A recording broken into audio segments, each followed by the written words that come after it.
Leitura, Código de Processo Civil, livro 1 do Processo de Conhecimento e do Cumprimento de Sentença, Procedimento Comum, Disposições Gerais. Aplica-se a todas as causas o procedimento comum, salvo disposição em contrário deste Código ou de lei. O procedimento comum, o procedimento comum aplica-se subsidiariamente aos demais procedimentos especiais e ao processo de execução. Capítulo 2 da petição inicial, seção 1 dos requisitos da petição inicial. A petição inicial indicará o juiz a que é dirigido os nomes, os prenomes, o estado civil, a existência de união estável, a profissão, o número de inscrição no cadastro de pessoa física ou no cadastro nacional de pessoa jurídica, o endereço eletrônico, o domicílio e a residência do autor e do réu, os fatos e os fundamentos jurídicos do pedido, o pedido e suas especificações, o valor da causa, as, as provas com que o autor pretende demonstrar a verdade dos fatos alegados, a opção do autor pela realização ou não de audiência de conciliação ou mediação. Caso não disponha das informações previstas no inciso 2, poderá o autor, na petição inicial, requerer ao juiz diligência necessária para sua obtenção. A petição inicial não será indeferida se, a despeito da falta de informação a que se refere o inciso 2, se for possível a citação do réu. A petição inicial não será indeferida pelo não atendimento do disposto no inciso 2 deste artigo, se a obtenção de tais informações tornar impossível ou excessivamente oneroso o acesso à justiça. A petição inicial será instruída com os documentos indispensáveis à propositura da ação. O juiz, ao verificar que a petição inicial não preenche os requisitos 319 e 320, ou que apresenta defeitos e irregularidades capazes de dificultar o julgamento do mérito, determinará que o autor, no prazo de 15 dias, a emende ou a complete, indicando a precisão que deve ser corrigida ou completado. Se o autor não cumprir a diligência, o juiz indeferirá a petição inicial. Seção 2 do pedido ou pedida. O pedido deve ser certo. Compreende-se no principal os juros legais, a correção monetária e as verbas de sucumbência, inclusive os honorários advogatícios. A interpretação do pedido considerará o conjunto da postulação e observará o princípio da boa-fé. Na ação que tiver por objeto cumprimento de obrigação, em prestações sucessivas, essas serão consideradas incluídas no pedido, independentemente de declaração expressa do autor, e serão incluídas na condenação enquanto durar a obrigação, e se o devedor, no curso do processo, deixar de pagá-las ou de consigná-las. O pedido deve ser determinado. É lícito, porém, formular pedido genérico nas ações universais, se o autor não puder individuar os bens demandados, quando for possível determinar, desde logo, as consequências do ato ou do fato, quando a determinação do objeto ou valor da condenação depender de ato que dependa ser praticado pelo réu. O disposto neste artigo aplica-se à reconvenção. Então, pedido genérico se aplica à reconvenção. O pedido será alternativo quando, pela natureza da obrigação, o devedor puder cumprir a prestação de mais de um modo. Quando, pela lei ou pelo contrato, a escolha couber ao devedor, o juiz lhe assegurará o direito de cumprir a prestação de um ou de outro modo, ainda que o autor não tenha formulado pedido alternativo.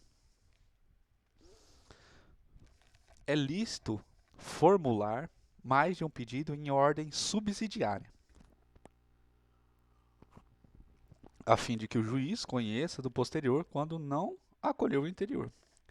É lícito formular mais de um pedido alternativamente, para que o juiz acolha um deles. É lícita a cumulação em um único processo contra o mesmo réu de vários pedidos, ainda que entre eles não haja conexão.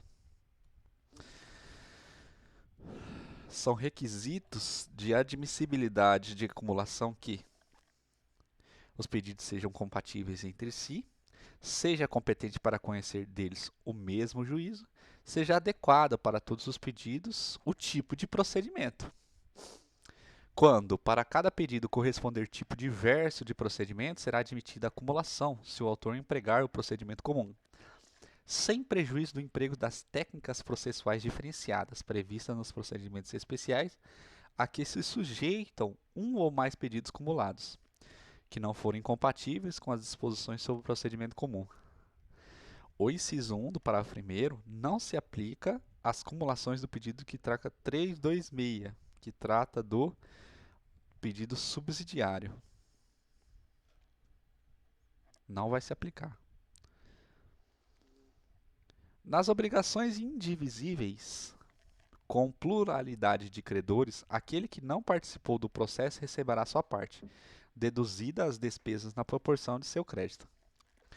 O autor poderá, até a citação, aditar ou alterar o pedido ou a causa de pedir, independentemente de consentimento do réu. Até o saneamento do processo, aditar ou alterar o pedido e a causa de pedir com consentimento do réu, assegurado contraditório mediante a possibilidade de manifestação deste no prazo mínimo de 15 dias, facultado o requerimento de prova suplementar. Aplica-se o disposto neste artigo à reconvenção e à respectiva causa de pedir. Seção 3 do indeferimento da petição inicial. A petição inicial será indeferida quando for inepta, a parte for manifestamente ilegítima, o autor carecer de interesse processual, não atendidas as prescrições no artigo 106 e 321. Considera-se inepta a petição inicial quando lhe faltar pedido ou causa de pedir. O pedido foi indeterminado, ressalvadas as hipóteses legais, e que se permite o pedido genérico.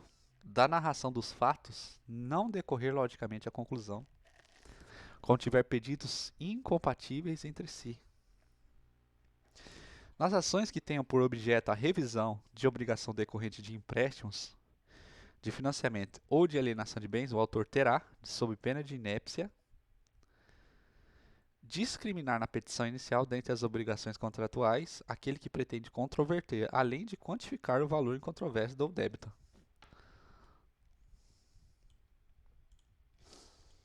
Na hipótese do parágrafo 2º, parágrafo anterior, o valor em controvérsia deverá continuar a ser pago no tempo e modo contratados. Indeferida a petição inicial, o autor poderá apelar, facultando o juiz, no prazo de 5 dias, retratar-se. Se não houver retratação, o juiz mandará citar o réu para responder o recurso. Sendo a sentença reformada pelo tribunal, o prazo para a contestação começará a correr da intimação do retorno dos autos, observado o 334. Não interposta a apelação, o réu será intimado do trânsito em julgado da sentença. Capítulo 3 da improcedência liminar do pedido. Nas causas que dispensem a fase instrutória, o juiz, independente da citação do réu, julgará liminarmente improcedente o pedido que contrariar. O enunciado de súmula do STF e do STJ, acórdão proferido pelo STF e STJ em julgamento de recursos repetitivos, entendimento firmado em incidente de resolução de demandas repetitivas ou de assunção de competência, enunciado de súmula de Tribunal de Justiça sobre direito local. O juiz também poderá julgar liminarmente improcedente o pedido se verificar desde logo a ocorrência de decadência ou de prescrição. Não interposta a apelação, o réu será intimado do trânsito em julgado da sentença nos termos do 241. Interposta a apelação, o juiz poderá retratar-se em 5 dias. Se houver retratação, o juiz determinará o prosseguimento do processo com a citação do réu, e se não houver retratação, determinará a citação do réu para apresentar contra as razões no prazo de 15 dias. Da conversão em ação individual em coletiva, vetado, da audiência de conciliação ou de mediação. Se a petição inicial preencher os requisitos essenciais e não for o caso de improcedência liminar do pedido, o juiz designará audiência de conciliação ou de mediação com antecedência mínima de 30 dias, devendo ser citado o réu com pelo menos 20 dias de antecedência. O conciliador ou mediador, onde houver, atuará necessariamente na audiência de conciliação ou de mediação, observado o disposto nesse Código, bem como as disposições da Lei de Organização Judiciária. Poderá haver mais de uma sessão destinada à conciliação e à mediação, não podendo exceder a 2 meses da data da realização da primeira sessão, desde que necessária a composição das partes. A intimação do autor para a audiência será feita na pessoa do seu advogado.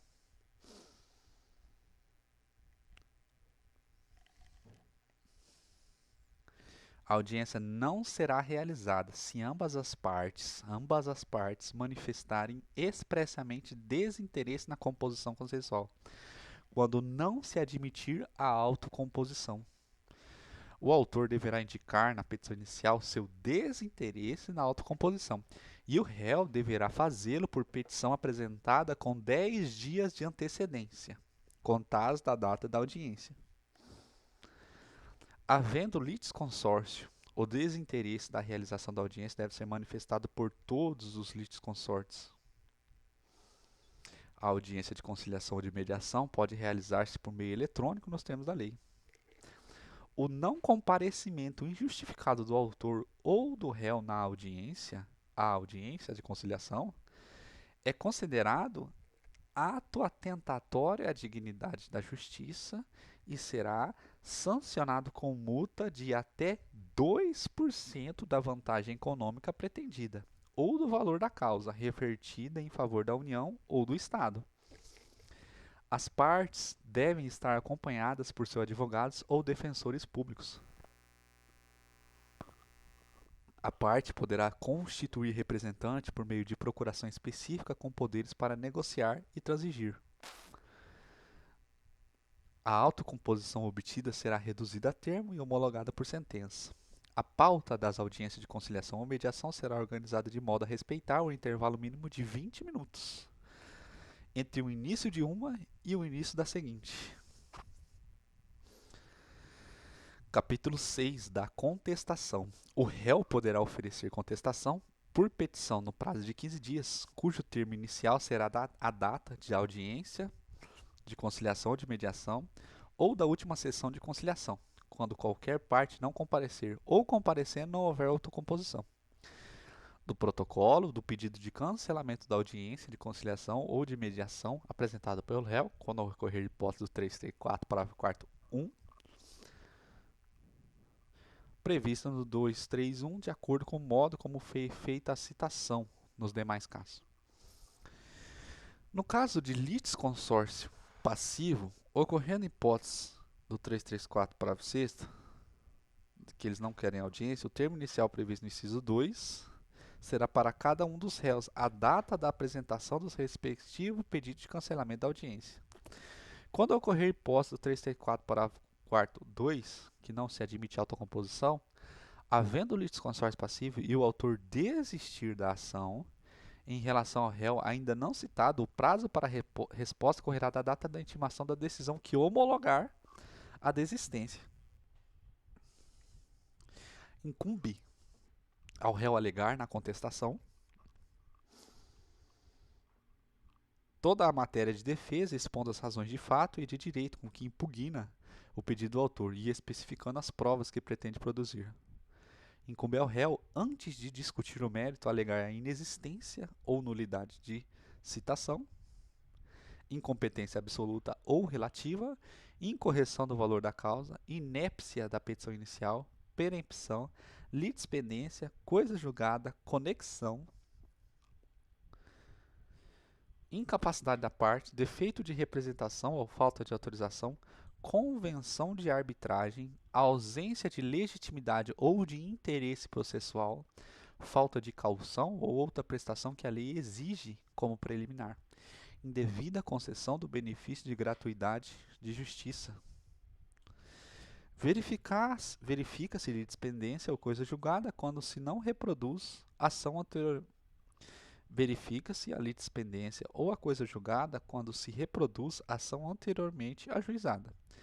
Uma ação é idêntica à outra quando possui as mesmas partes, as mesmas causas de pedir e o mesmo pedido. Há litispendência quando se repete a ação que está em curso. A coisa julgada quando se repete a ação que já foi decidida por uma transitada em julgada.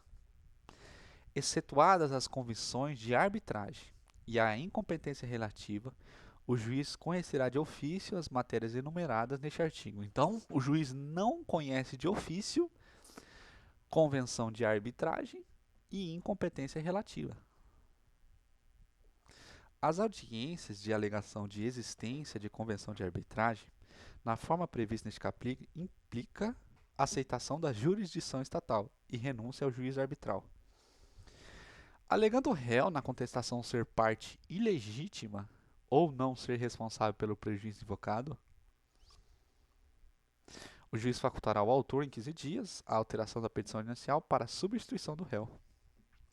Realizada a substituição, o autor reembolsará as despesas e pagará honorários ao procurador do réu excluído, que serão fixados entre 3 a 5% do valor da causa, ou sendo este irrisório nos termos do artigo 85, parágrafo 8º, equitativamente. Quando alegar sua ilegitimidade, incumbe ao réu indicar o sujeito passivo da relação jurídica discutida, sempre que tiver conhecimento, sob pena de arcar com as despesas processuais e de indenizar o autor pelos prejuízos decorrentes da falta de indicação. O autor, ao aceitar a indicação, procederá no prazo de 15 dias à alteração da petição inicial para a substituição do réu, observado ainda o parágrafo único do 338. No prazo de 15 dias, o autor pode optar por alterar a petição inicial para incluir como litisconsórcio passivo o sujeito indicado pelo réu.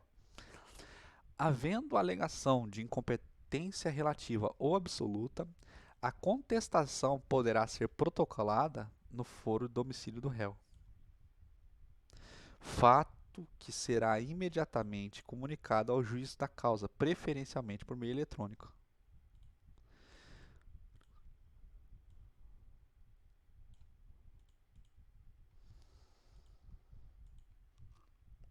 A contestação será submetida a livre distribuição ou, se houver sido citado por meio de carta precatória, juntada aos autos desta carta, seguindo-se a sua imediata remessa para o juiz da causa. Reconhecida a competência do foro indicado pelo réu, o juízo para o qual for distribuída a contestação ou carta precatória será considerado prevento. Alegada a incompetência nos termos do caput, será suspensa a realização da audiência de conciliação e mediação se tiver sido designada. Definida a competência, o juiz competente designará nova data para a audiência de conciliação ou mediação. Incumbe também ao réu manifestar-se precisamente sobre as alegações de fato constantes na petição inicial, presumindo-se verdadeiras as não impugnadas, salvo se não for admissível a seu respeito a confissão.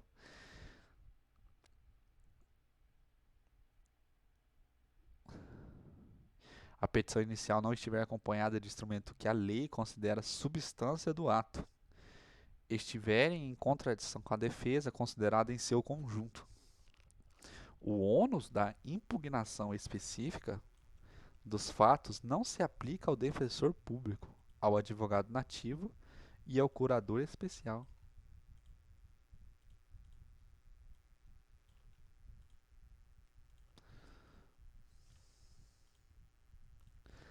Depois da contestação, só é lícito ao réu deduzir novas alegações quando relativas a direito ou a fato superveniente, competir ao juiz conhecer delas de ofício, por expressa autorização legal puderem ser formuladas em qualquer tempo e grau de jurisdição. Capítulo 7 da reconvenção. Na contestação, é lícito ao réu propor reconvenção para manifestar pretensão própria, conexa com a ação principal ou com o fundamento da defesa. Proposta a reconvenção, o autor será intimado na pessoa do seu advogado para apresentar resposta no prazo de 15 dias. A desistência da ação ou a ocorrência de causa extintiva que impeça o exame de seu mérito não obsta ao prosseguimento do processo contra a reconvenção. A reconvenção pode ser proposta contra o autor e terceiro. A reconvenção pode ser proposta pelo réu em litisconsorte com terceiro. Se o autor for substituto processual, O reconvinte deverá afirmar ser titular de direito em face do substituído, e a reconvenção deverá ser proposta em face do autor, também na qualidade de substituto processual. O réu pode propor reconvenção independentemente de oferecer contestação. Capítulo 8º da revelia. Se o réu não contestar a ação, será considerado revel, e presumir-se-ão verdadeiras as alegações de fatos formuladas pelo autor. A revelia não produz efeitos mencionados no 334 se, havendo pluralidade de réus, algum deles contestar a ação, o litígio versar sobre direito indisponíveis, a petição inicial não estiver acompanhada de instrumento que a lei considera indispensável à prova do ato, as alegações de fato formuladas pelo autor forem inverossímeis ou estiverem em contradição com prova constante dos autos. O prazo contra revel que não tenha patrono nos autos fluirão na data da publicação do ato decisório no órgão oficial. O revel poderá intervir no processo em qualquer frase, recebendo-o no estado em que se encontrar. Capítulo 9 das providências preliminares e do saneamento. Fim do prazo para contestação, o juiz tomará, conforme o caso, as providências preliminares constantes das seções deste capítulo. Seção 1 da não incidência dos efeitos da revelia. Se o réu não contestar a ação, o juiz, verificando a inocorrência do efeito da revelia previsto no 364, ordenará que o autor especifique as provas que pretende produzir, se ainda não as tiver indicado. Ao réu revel será lista a produção de provas contrapostas às alegações do autor, desde que faça representar nos autos a tempo de praticar atos processuais indispensáveis a essa produção. Seção 2 do fato impeditivo, modificativo ou extintivo do direito do autor. Se o réu alegar fato impeditivo, modificativo ou extintivo do direito do autor, este será ouvido no prazo de 15 dias, permitindo-lhe o juiz a produção de provas. Da alegação do réu. Se o réu alegar qualquer das matérias enumeradas no 337, o juiz determinará a oitiva do autor no prazo de 15 dias, permitindo-lhe a produção de prova. Verificando a existência de irregularidade ou de vícios sanáveis, o juiz determinará a sua correção em prazo nunca superior a 30 dias. Cumpridas as providências preliminares ou não havendo necessidade delas, o juiz proferirá julgamento conforme o estado no processo, observado que dispõe o capítulo 10. Do julgamento conforme o estado no processo. Seção 1 da extinção do processo. Ocorrendo qualquer das hipóteses previstas no 485, 487, 23, o juiz proferirá sentença. A decisão a que se refere o caput pode dizer a respeito apenas a parcela do processo, caso em que será impugnável por agravo de instrumento. Seção 2 do julgamento antecipado do mérito. O juiz julgará antecipadamente o pedido proferido em sentença com resolução de mérito quando não houver necessidade de produção de provas, o réu for revel, ocorreu o efeito no 344 e não houver requerimento de prova na forma do 349. Do julgamento, seção 3, antecipado parcial do mérito. O juiz decidirá parcialmente o mérito quando um ou mais dos pedidos formulados ou parcela deles mostrar-se incontroversos, estiver em condições de imediato julgamento, nos termos do 355. A decisão que julgar parcialmente o mérito poderá reconhecer a existência de obrigação líquida ou ilíquida.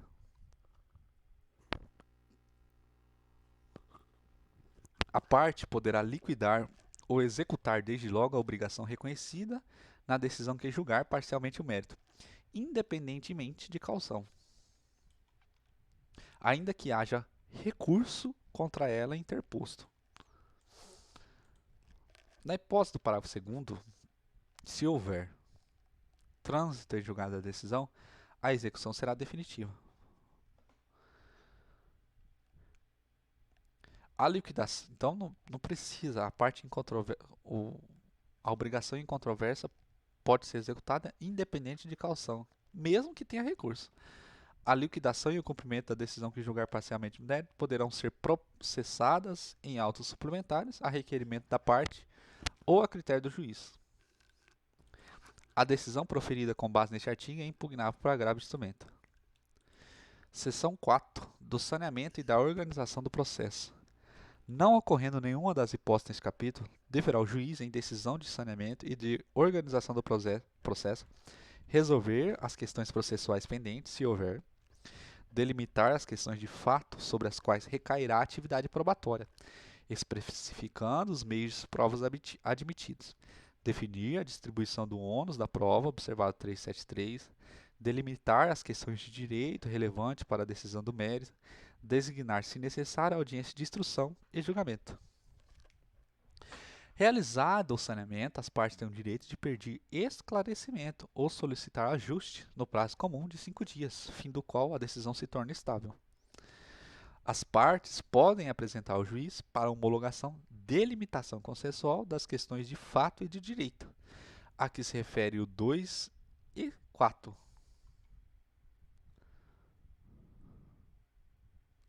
A qual, se homologada, vincula as partes e o juiz. Se a causa apresentar complexidade em matéria de fato ou do direito, deverá o juiz designar audiência para que o saneamento seja feito em cooperação com as partes. Oportunidade em que o juiz, se for o caso, convidará as partes a integrar ou esclarecer suas alegações. Caso tenha sido determinada a produção de prova testemunhar, o juiz fixará o prazo comum não superior a 15 dias para que as partes apresentem rol de testemunhas. Na hipótese do parágrafo 3º, as partes devem alegar para a audiência prevista o respectivo rol de testemunha. O número de testemunhas arroladas não pode ser superior a 10, sendo 3 no máximo para a prova de cada fato. O juiz poderá limitar o número de testemunhas, levando em conta a complexidade da causa e dos fatos individualmente considerados. Caso tenha sido determinada a produção de prova pericial, o juiz deve observar o disposto no artigo 465 e, se possível, estabelecer desde logo calendário para sua realização. As pautas deverão ser preparadas com intervalo mínimo de 1 hora entre as audiências. Entre uma audiência e outra, 20 minutos. As pautas devem ser preparadas com 1 hora antes. Hum, 10 testemunhas, 3 para cada fato. Capítulo 11 da audiência de instrução e julgamento. No dia e na hora designados, o juiz declarará aberta a audiência de instrução e julgamento e mandará apregoar as partes e os respectivos advogados, bem como outras pessoas que dela devam participar. Instalada a audiência, o juiz tentará conciliar as partes, independentemente do emprego de outros métodos de solução consensual de conflitos, como mediação e a arbitragem. O juiz exerce o poder de polícia, incumbindo-lhe manter a ordem e o decoro na audiência, ordenar que se retirem da sala de audiência os que se comportarem inconvenientemente, requisitar, quando necessário, força policial, tratar com urbanidade as partes, os advogados, os membros do Ministério Público e a Defensoria Pública e qualquer pessoa que participe do processo, registrar em ata com exatidão todos os requerimentos apresentados em audiência. As provas orais serão produzidas em audiência, ouvindo nesta ordem preferencialmente o perito e o assistente técnico, que responderão os quesitos e esclarecimentos requeridos no prazo e na forma do 477, caso não respondidos anteriormente por escrito. O autor e em seguida o réu, que apresentarão depoimentos pessoais, as testemunhas arroladas pelo autor e pelo réu que serão inquiridas. Partes.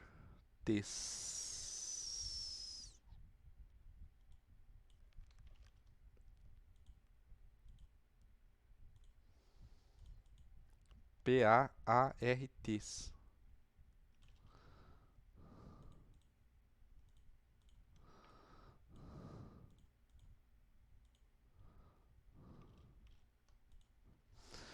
Enquanto depuserem o perito, Os assistentes técnicos, as partes e as testemunhas não poderão, os advogados e o Ministério Público, intervir ou apartear sem licença do juiz.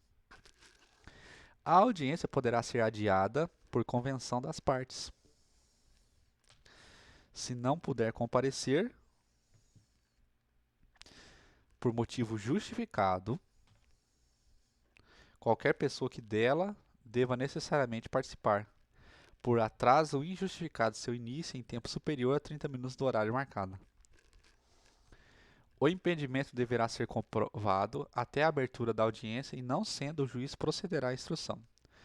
O juiz poderá dispensar a produção das provas requeridas pela parte, cujo advogado ou defensor público não tenha comparecido à audiência, aplicando-se a mesma regra ao Ministério Público. Quem der causa ao adiamento responderá pelas despesas acrescidas. Havendo antecipação ou adiamento da audiência, o juiz, de ofício ou a requerimento da parte, determinará a intimação dos advogados ou da sociedade de advogados para a ciência da nova designação. Finda a instrução, o juiz dará a palavra ao advogado do autor e do réu, bem como aos membros do Ministério.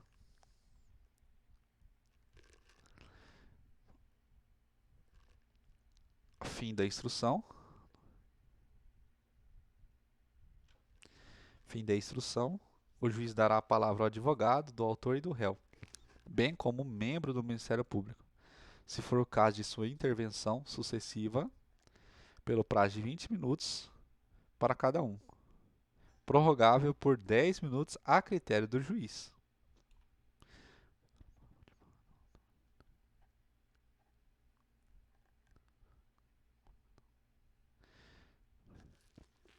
Havendo litisconsorte ou terceiro interveniente, o prazo que formará com o da prorrogação um só todo, dividir-se-ão entre os mesmo grupo, se não convencionados de modo diverso.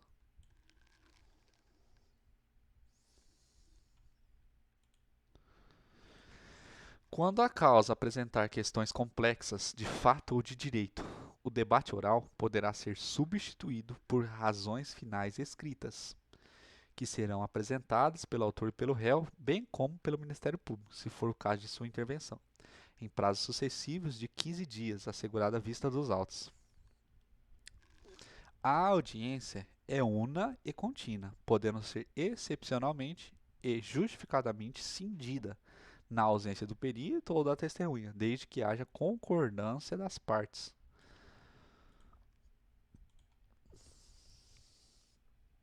Diante da impossibilidade de realização de instrução, do debate e do julgamento no mesmo dia, o juiz marcará seu prosseguimento para a data mais próxima possível, em pauta preferencial.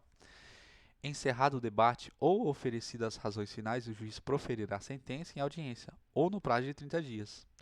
O servidor lavrará, sob ditado do juiz, termo que conterá, em resumo, o ocorrido na audiência, bem como, por extenso, os despachos, as decisões e a sentença, se proferida no ato. Quando o termo não for registrado em meio eletrônico, o juiz rubricar-lhe-á as folhas, que serão encadernadas em volume próprio.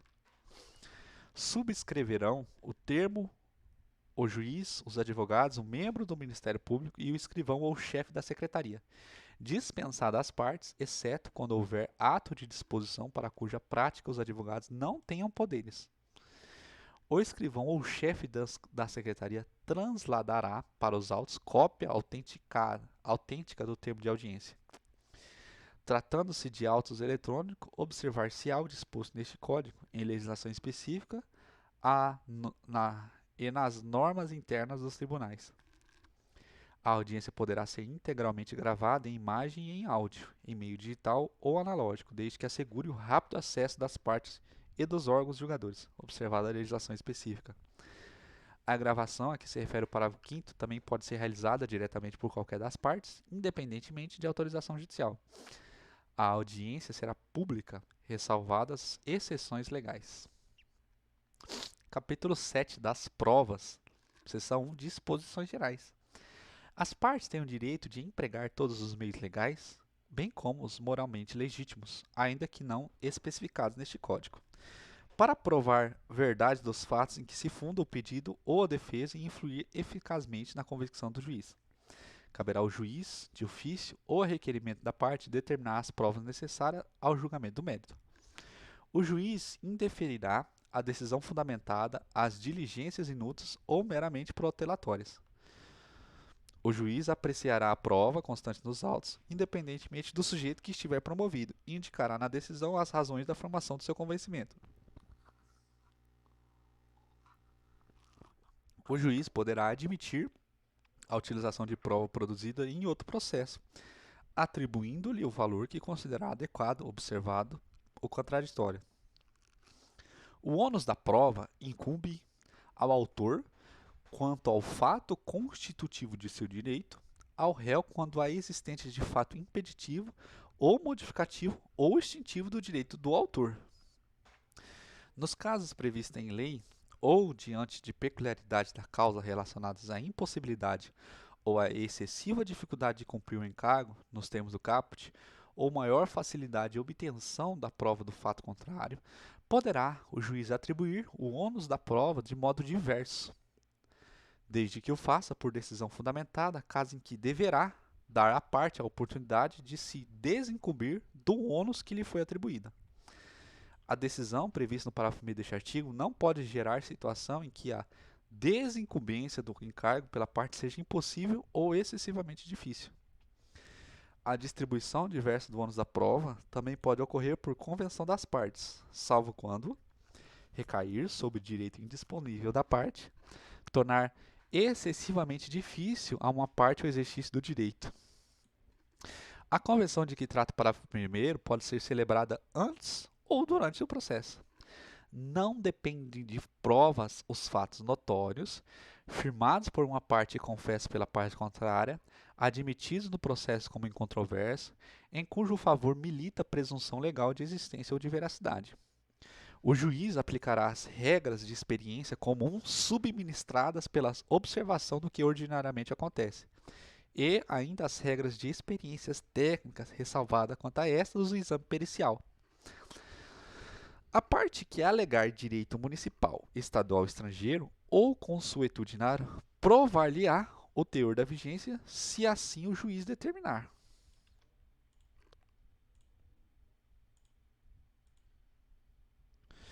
A carta precatória, a carta rogatória e o auxílio direto suspenderão o julgamento da causa no caso previsto 303, 5b, quando tendo sido requerido antes da decisão de saneamento, a prova nele solicitada for imprescindível. A carta precatória e a carta rogatória, não devolvida no prazo ou concedida sem efeito suspensivo, poderão ser juntadas aos atos a qualquer momento. Ninguém se exime do dever de colaborar com o Poder Judiciário para o descobrimento da verdade, preservado o direito de não produzir prova contra si própria, incumbe à parte comparecer em juízo, responder no que lhe for interrogado, colaborar com o juízo na realização de inspeção judicial que for considerada necessária, praticar o ato que lhe for determinado. Incumbe ao terceiro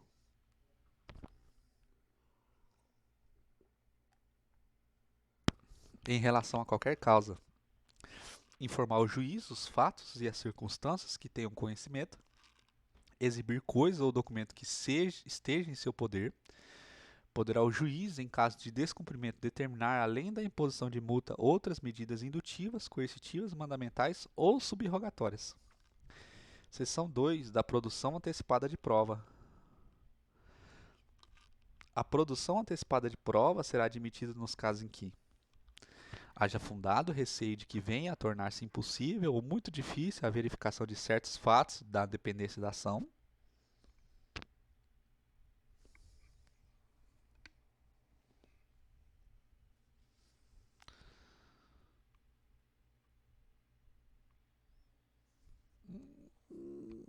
Agora não, olho, agora não.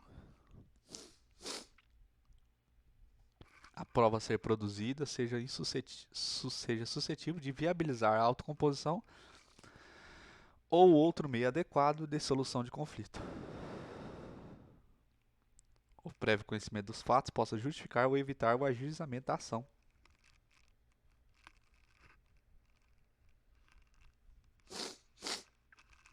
O arrolamento de bens observará o disposto nessa seção quando tiver por finalidade apenas a realização de documentação e não a prática de atos de apreensão.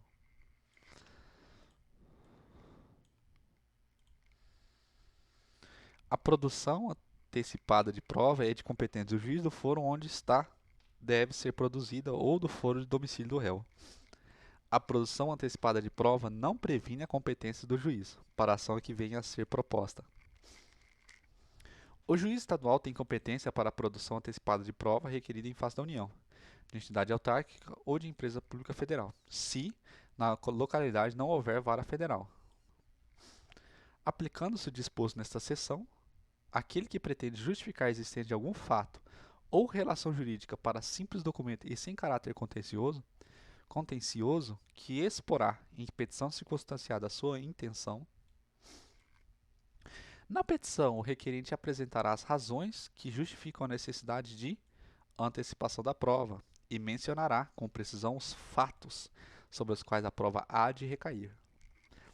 O juiz determinará de ofício ou a requerimento da parte a citação de interessados na produção da prova ou no fato a ser aprovado, salvo se inexistente caráter contencioso. O juiz não se pronunciará sobre a ocorrência ou a inocorrência do fato, nem sobre a respectiva consequência jurídica. Os interessados poderão requerer a produção de qualquer prova no mesmo procedimento, desde que relacionada ao mesmo fato, salvo se sua produção conjunta acarretar excessiva demora. Neste procedimento, não se admitirá defesa ou recurso, salvo contra a decisão que indeferir totalmente a produção de prova pleiteada pelo requerente originário.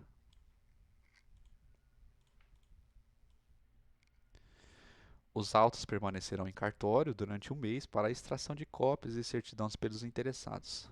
Fim do prazo, os autos serão entregues ao promovente da medida. Seção 3 da ata notarial. A existência e o modo de existir de algum fato pode ser atestados ou documentados a requerimento do interessado mediante ata lavrada por tabelião. Dados representados por imagem ou som gravados em arquivos eletrônicos poderão constar na ata notarial. Seção 4 do depoimento pessoal.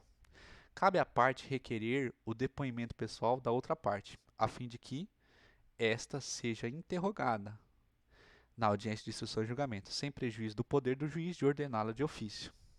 Se a parte pessoalmente intimada para prestar depoimento pessoal e advertida da pena de confesso não comparecer, ou comparecendo se recusa a depor, o juiz aplicar-lhe-á a pena.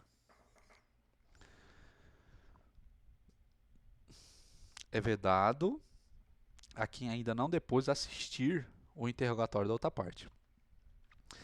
O depoimento pessoal da parte que residir em comarca, seção ou subseção judiciária diversa daquela onde tramita o processo poderá ser acolhido por meio de videoconferência ou outro recurso tecnológico de transmissão de sons e imagens em tempo real, o que poderá ocorrer inclusive durante a realização da audiência de instrução e julgamento. Quando a parte, sem motivo justificado, deixar de responder ao que lhe for perguntado ou empregar evasivas, o juiz, apreciando as demais circunstâncias e os elementos da prova, declarará na sentença se houve recusa de depor. A parte responderá pessoalmente sobre os fatos articulados, não podendo servir-se de escritos anteriormente preparados, permitindo o juiz, todavia, a consulta a notas breves, desde que objetivem completar esclarecimentos.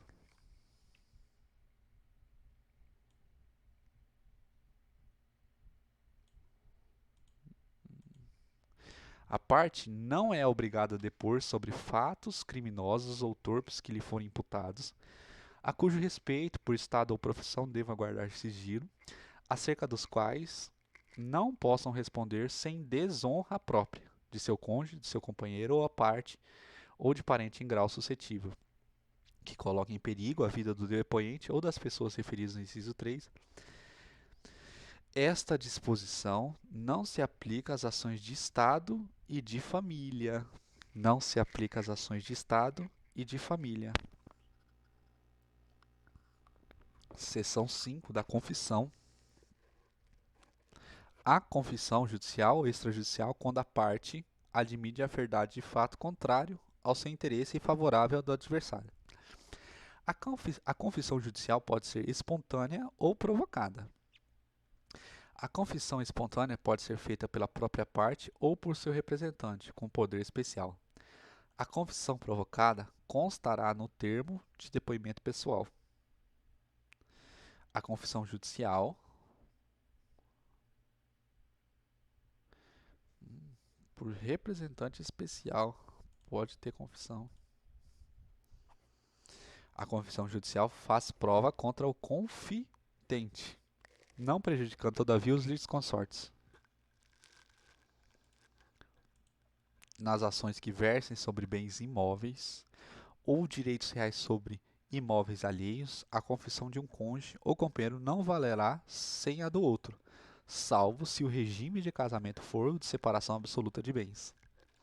Não vale como confissão a admissão em juízo de fatos relativos a direitos indisponíveis.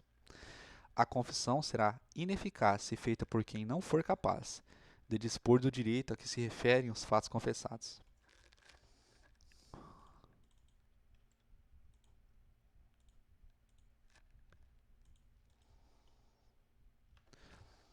A confissão feita por um representante somente é eficaz no limite que este pode vincular o representado. A confissão é irrevogável, mas pode ser anulada se decorreu de fato ou de coação.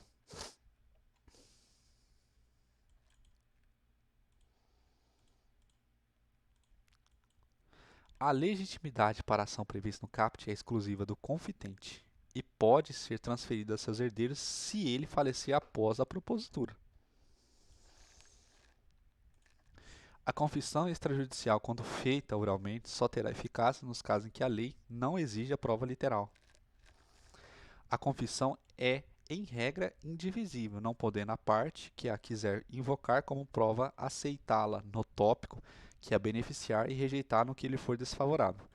Porém, cindir-se-á quando o confitente a ela aduzir fatos novos, capazes de constituir fundamento de defesa do direito material ou de reconvenção. Seção 6 da exibição de documento ou coisa. O juiz pode ordenar que a parte exiba documento ou coisa que se encontre em seu poder. O pedido formulado pela parte conterá a individuação tão completa quanto possível do documento ou da coisa, a finalidade da prova, indicando os fatos que se relacionam com o documento ou com a coisa, as circunstâncias em que se funda o requerente para afirmar que o documento ou coisa existe e se acha em poder de uma parte contrária. O requerido dará sua resposta nos 5 dias subsequentes à sua intimação. Se o requerido afirmar que não possui um documento ou coisa, o juiz permitirá que o requerente prove por qualquer meio que a declaração não corresponde à verdade. O juiz não admitirá a recusa se o requerido tiver a obrigação legal de exibir, o requerido tiver aludido o documento ou a coisa no processo com o intuito de constituir prova, o documento por seu conteúdo for comum às partes. Ao decidir o pedido, o juiz admitirá como verdadeiros os fatos que, por meio de documento ou da coisa, a parte pretendia provar-se. O requerido não efetuar a exibição nem fizer nenhuma declaração no prazo 398, a recusa for havida por ilegítima, sendo necessário o juiz. Sendo necessário, o juiz pode adotar medidas indutivas, coercitivas, mandamentais ou subrogatórias para que o documento seja exibido. Quando o documento ou coisa estiver em poder de terceiro, o juiz ordenará sua citação para responder no prazo de 15 dias. Se o terceiro negar a obrigação de exibir, ou a posse do documento ou da coisa, o juiz designará audiência especial, tomando-lhe o depoimento, bem como o das partes, e, se necessário, o de testemunhas, e em seguida proferirá decisão.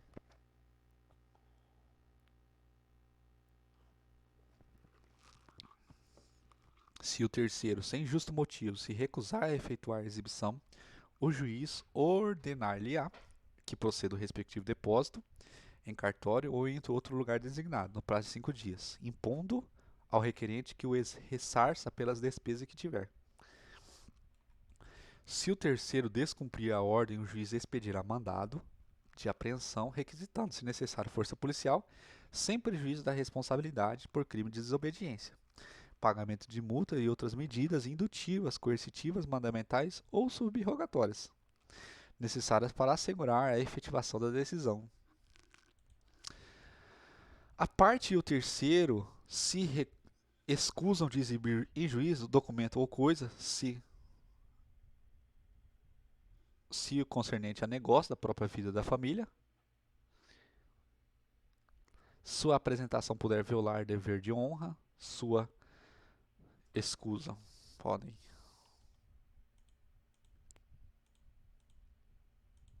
Sua publicidade redundar em desonra a parte ou a terceiro, bem como seus parentes, consanguíneos ou afins até terceiro grau, ou lhes representar perigo da ação penal.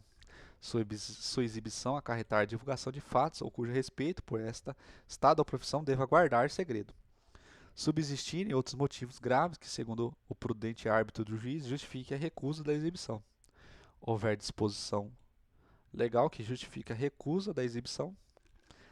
Se os motivos de que trata o inciso 1 e 6 do caput disserem respeito a apenas uma parcela do documento, a parte ou o terceiro exibirá o outro em cartório, para dela ser extraída cópia reprográfica de tudo sendo lavrado autocircunstanciado. Da prova documental, subseção 1, da força probante dos documentos. O documento público faz prova não só da sua formação, mas também dos fatos que o escrivão, o chefe de secretaria, o tabelião e o servidor declarar que ocorreram em sua presença. Quando a lei exigir instrumento público como substância do ato, nenhuma outra prova, por mais especial que seja, pode suprir-lhe a falta. O documento feito por oficial público incompetente ou sem as observâncias das formalidades legais,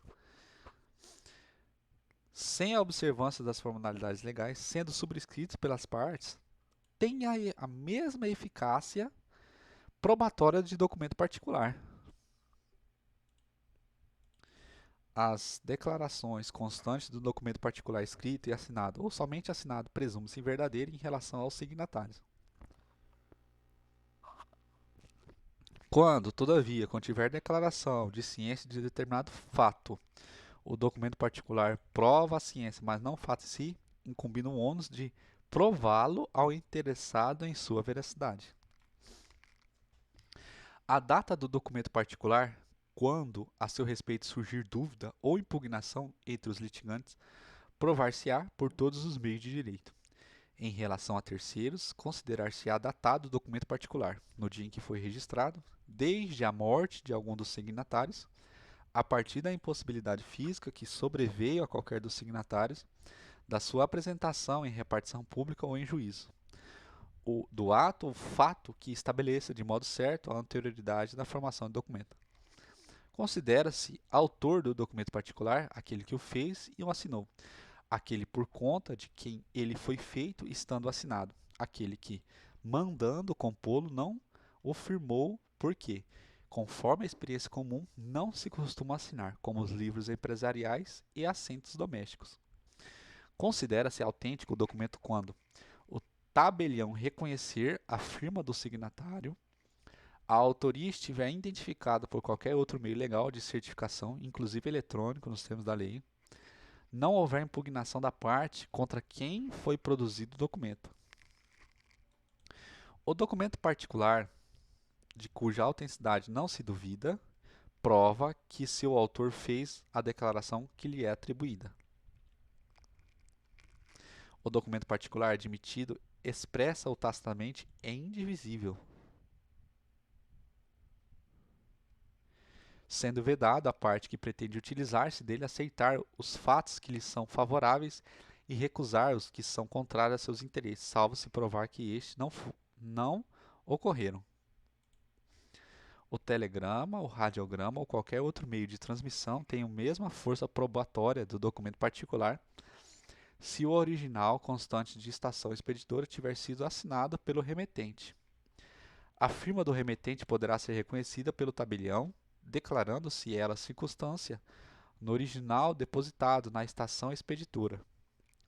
O telegrama ou radiograma presume-se conforme com o original, provando as datas de sua expedição e de seu recebimento pelo destinatário.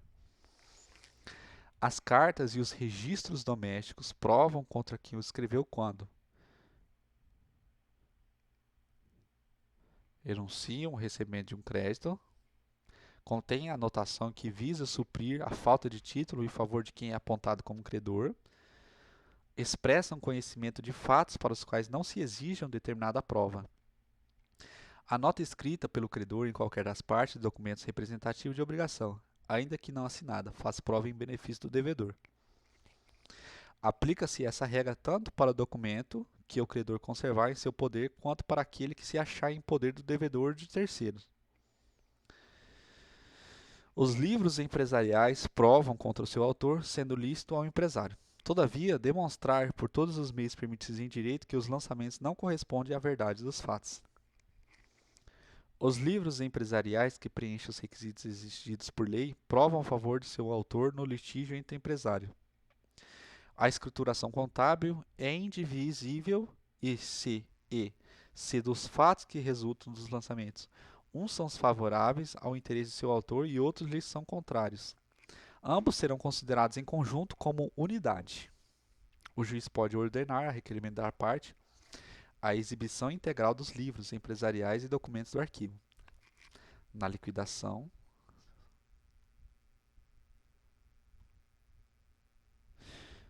da sociedade, na sucessão por morte do sócio, quando e como determinar a lei, o juiz pode, de ofício, ordenar à parte a exibição parcial dos livros e dos documentos, extraindo-se deles a suma que interessar o litígio, bem como a reprodução autenticadas.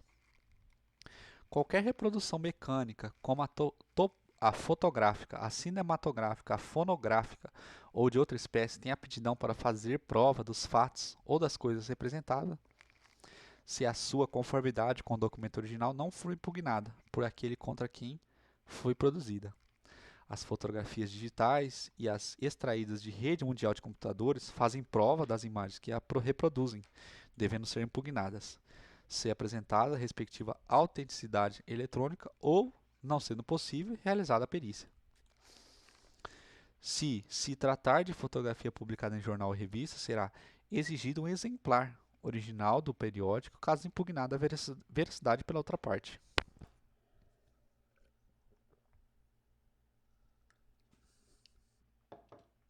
Aplica o disposto neste artigo à forma impressa de mensagem eletrônica.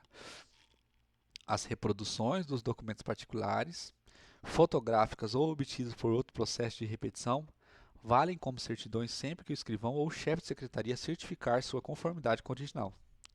A cópia de documento particular tem o mesmo valor probante que o original, cabendo ao escrivão, intimado às partes, proceder à conferência e certificar a conformidade entre a cópia e o original. Fazem a mesma prova que os originais as certidões textuais de qualquer peça dos autos, dos protocolos da audiência ou de outro livro a cargo do escrivão ou do chefe de secretaria, se extraídas por ele ou sob vigilância e por ele subscritas. Os translados e certidões extraídos por oficial público de instrumento ou documentos lançados em suas notas, as reproduções dos documentos públicos, desde que autenticados por oficial público ou conferidas em cartório com respectivos originais, as cópias reprográficas de peças do próprio processo judicial declaradas autênticas pelo advogado, sob sua responsabilidade pessoal, se não for-lhes impugnados a autenticidade.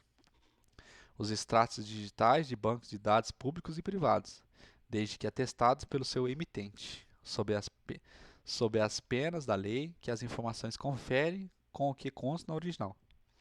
As reproduções digitalizadas de qualquer documento público ou particular, quando juntados aos autos pelos órgãos da Justiça e seus auxiliares, pelo Ministério Público e seus auxiliares, pela Defensoria Pública e seus auxiliares, pelas procuradorias, pelas repartições públicas em geral e por advogados, ressalvados a alegação motivada e fundamentada de adulteração. Os originais dos documentos digitalizados mencionados no inciso 6 deverão ser preservados pelo seu detentor até o final do prazo para a propositura da ação rescisória. Tratando-se de cópia digital de título executivo extrajudicial ou de documento relevante à instrução do processo, o juiz poderá determinar seu depósito em cartório ou secretaria. O juiz apreciará fundamentadamente a fé que deva merecer o documento. Quando em ponto substancial e sem ressalva contiver entre linhas, emendas, borrão ou cancelamento. Cessa a fé do documento público ou particular, sendo declarada judicialmente a falsidade,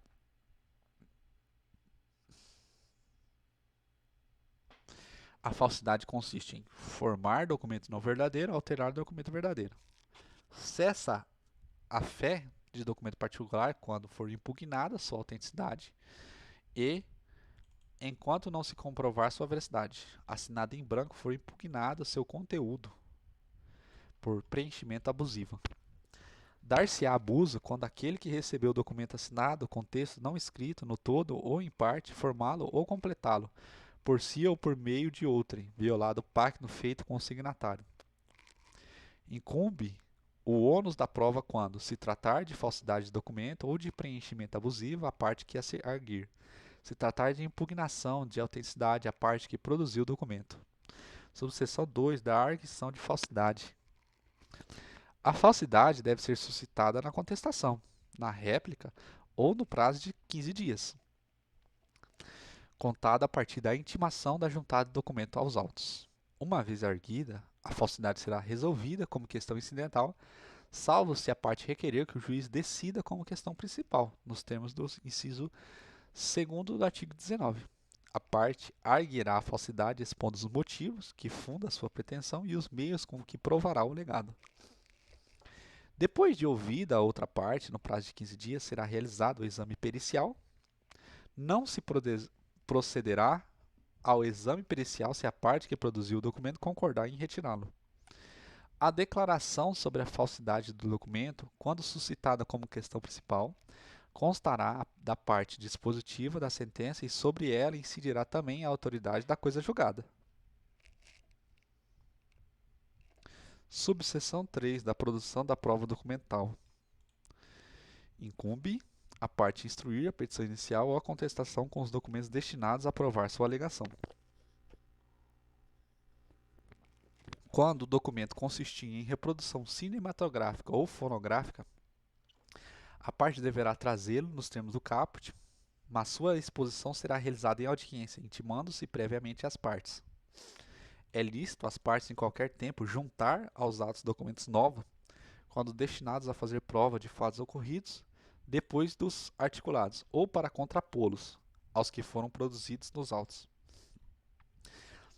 Admite-se também a juntada posterior de documentos formados após a petição inicial ou a contestação, bem como dos que se tornaram conhecidos, acessíveis ou disponíveis após esses atos, cabendo à parte que os produzir comprovar motivo que o impediu de juntá-los anteriormente e incumbindo ao juiz, em qualquer caso, avaliar a conduta da parte de acordo com o artigo 5º.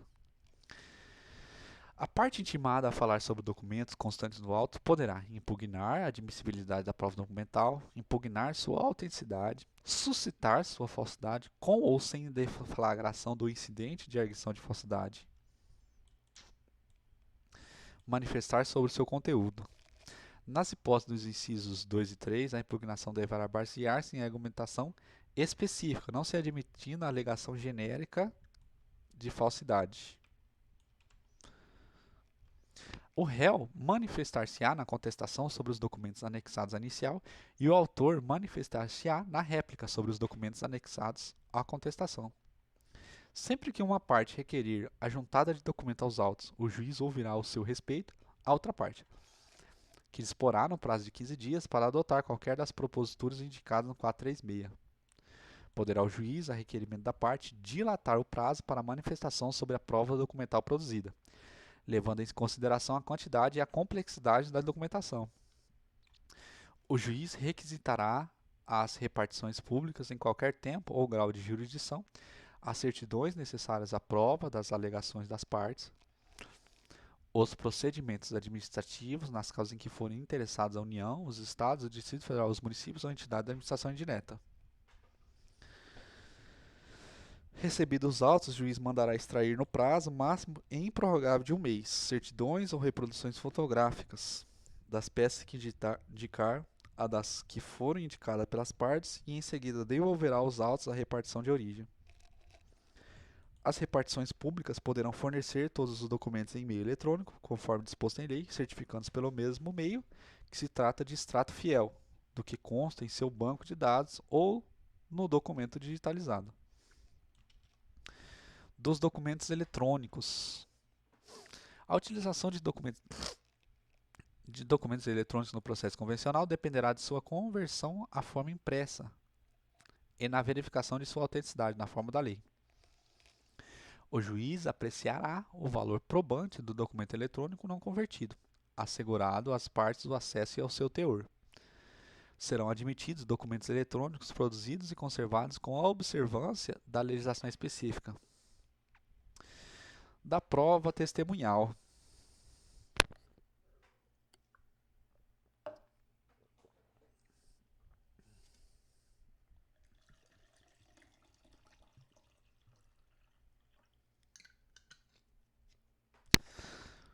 Da admissibilidade do valor da prova testemunhal.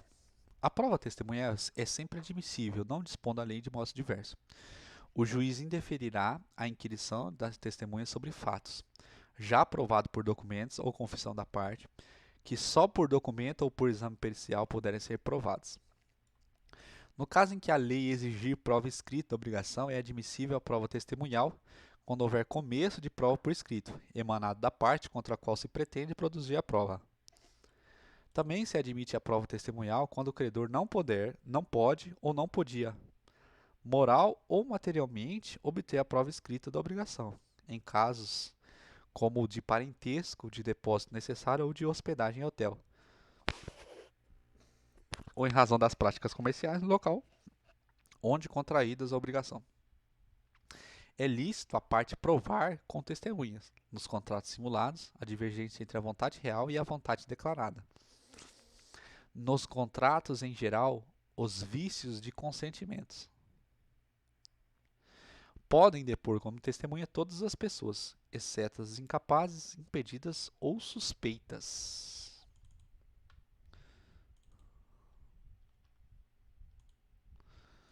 São incapazes o interdito, por enfermidade ou deficiência mental,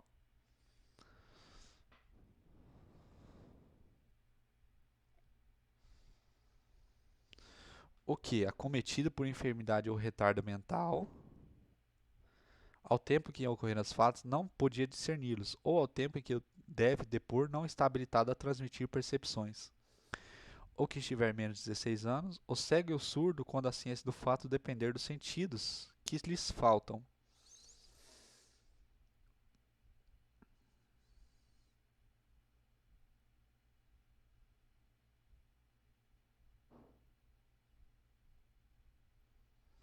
São impedidos o cônjuge ou companheiro, o antecedente e o descendente, em qualquer grau e o colateral, até o terceiro grau, de alguma parte, por consanguinidade ou afinidade, salvo se exigir o interesse público ou, tratando-se de causa relativa ao estado da pessoa, não puder obter, de outro modo, a prova que o juiz repute necessária ao julgamento do mérito, o que é parte na causa, o que intervém em nome de uma parte, como o autor, o representante legal da pessoa jurídica, o juiz, o advogado e outros que assistam ou tenham assistido às partes.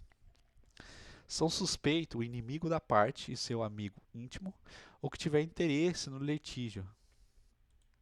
Sendo necessário, pode o juiz admitir o depoimento de testemunhas menores, impedidas ou suspeitas. O depoimento do parágrafo 4º serão prestados independentemente de compromisso, e o juiz lhe atribuirá o valor que possa merecer. A testemunha não é obrigada a depor sobre fatos que lhe acarretem grave dano, bem como seu cônjuge ou companheiro e os seus parentes consanguíneos ou afins em linha reta ou colateral até o terceiro grau. ou cujo respeito por estado ou profissão deva guardar sigilo. Salvo disposição especial em contrário, as testemunhas devem ser ouvidas na sede do juízo. Quando a parte ou testemunha, por enfermidade ou por outro motivo relevante, estiver impossibilitada de comparecer, mas não prestar depoimento, o juiz designará, conforme a circunstância, dia e hora e lugar para inquiri-la. Subseção 2 da produção de prova testemunhal. O rol de testemunhas conterá, sempre que possível, o nome, a profissão, o estado civil, a idade e o número de inscrição no cadastro de pessoas físicas, o número de registro de identidade e o endereço completo da residência e do local de trabalho. Depois de apresentado o rol, aqui trata parágrafo 4º e 5º, a parte só pode substituir a testemunha que falecer, que por enfermidade não tiver condições de depor, que, tendo mudado de residência ou de local de trabalho, não foi encontrada. Quando for arrolado como testemunha o juiz da causa, declarar se há impedido, se tiver conhecimento, de fatos que possam influir na decisão, caso em que será vedada a parte que incluiu no rol desistir de seu depoimento. Se nada souber, mandará excluir o seu nome. As testemunhas depõem na audiência de instrução e julgamento perante o juiz da causa, exceto as que prestam depoimento antecipadamente, as que são inquiridas por carta. A oitiva de testemunha que residir em comarca, seção, subseção judiciária diversa daquele onde tramita o processo poderá ser realizada por meio de videoconferência ou outro recurso tecnológico de transmissão e recepção de sons e imagens em tempo real, o que poderá ocorrer inclusive durante a audiência de instrução e julgamento.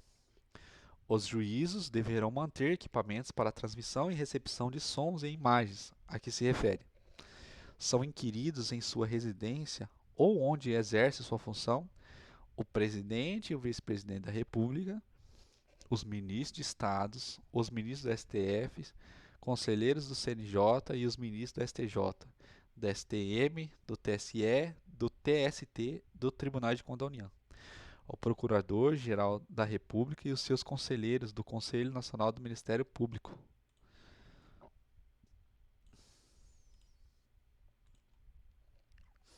O Advogado-Geral da União, o Procurador-Geral do Estado, o Procurador-Geral do Município, o Defensor Público-Geral Federal e o Defensor Público-Geral do Estado. Os senadores e os deputados federais, os governadores dos estados e do Distrito Federal, o prefeito, os deputados estaduais e distritais, os desembargadores dos tribunais de justiça, dos tribunais regionais federais, dos tribunais regionais do trabalho e dos tribunais regionais eleitorais, e os conselheiros do Tribunal de Contas dos Estados e do Distrito Federal. O Procurador-Geral de Justiça, o embaixador do país que, por lei ou tratado, concede idêntica prerrogativa a agente diplomático do Brasil.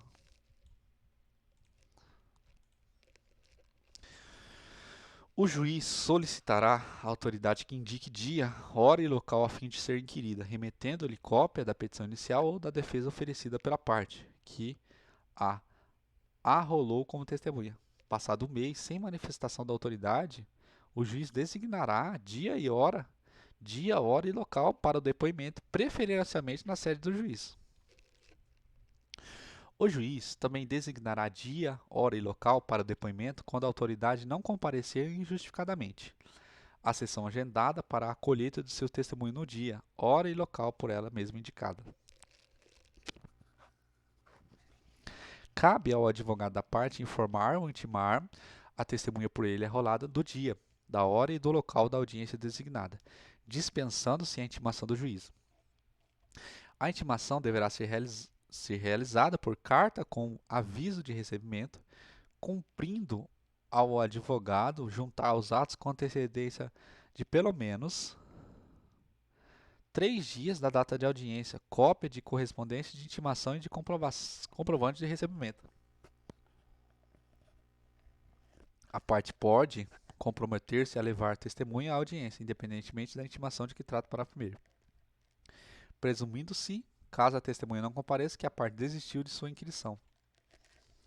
A inércia da realização de intimação a que se refere o parágrafo 1º importa a desistência da inquirição da testemunha.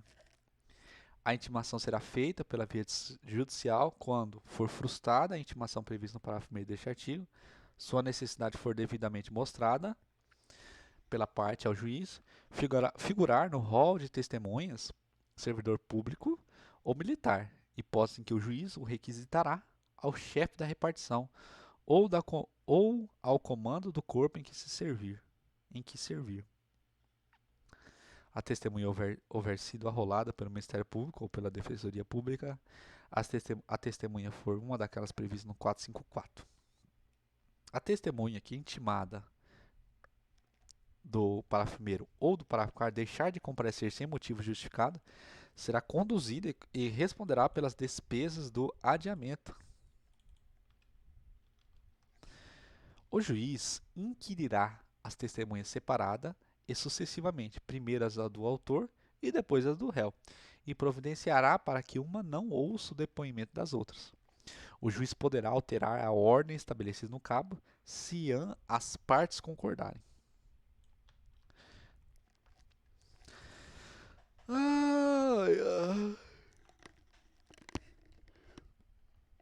Antes de depor, a testemunha será qualificada, declarará ou confirmará seus dados e informará se tem relações de parentesco com a parte ou interesse no objeto do processo.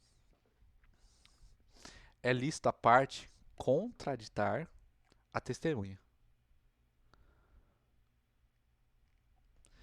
arguindo-lhe a incapacidade, o impedimento ou a suspeição, bem como, caso a testemunha negue os fatos que lhe são imputados, provar a contradita, com documentos ou com testemunhas, até 3 apresentadas no atos e inquiridas em separado.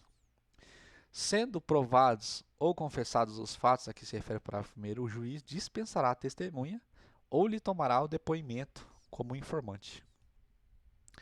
A testemunha pode requerer ao juiz que a excuse de depor, alegando os motivos previstos neste Código, decidindo o juiz de plano após ouvidas as partes.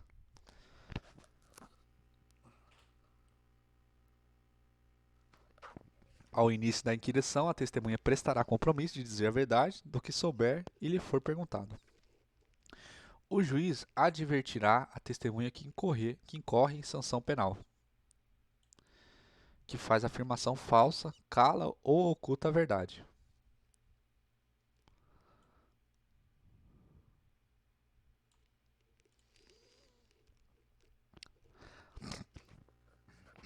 As perguntas serão formuladas pela parte diretamente à testemunha.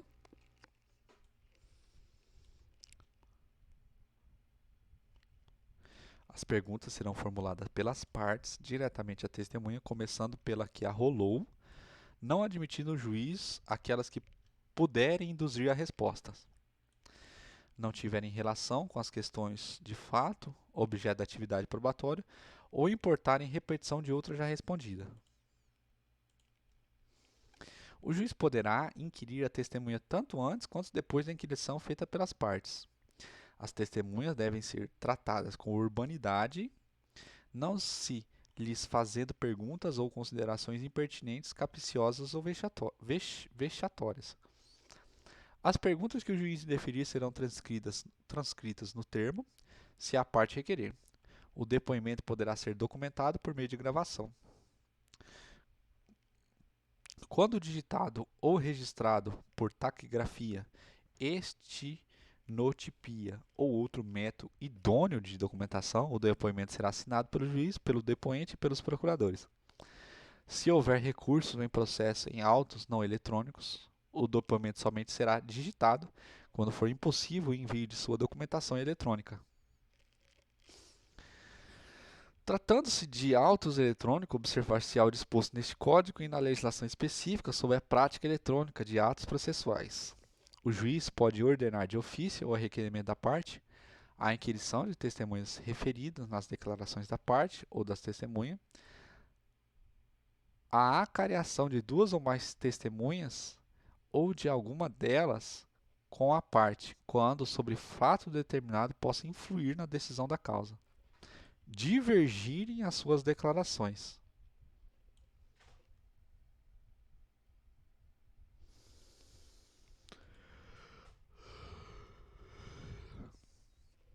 Os acareados serão reperguntados para que expliquem os pontos de divergência, reduzindo-se a termo o ato de acariação.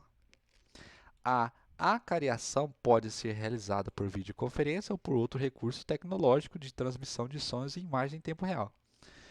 A testemunha pode requerer ao juiz o pagamento da despesa que efetuou para o comparecimento à audiência, devendo a parte pagá-la logo que arbitrada ou depositá-la em cartório dentro de 3 dias. O depoimento prestado em juízo é considerado serviço público.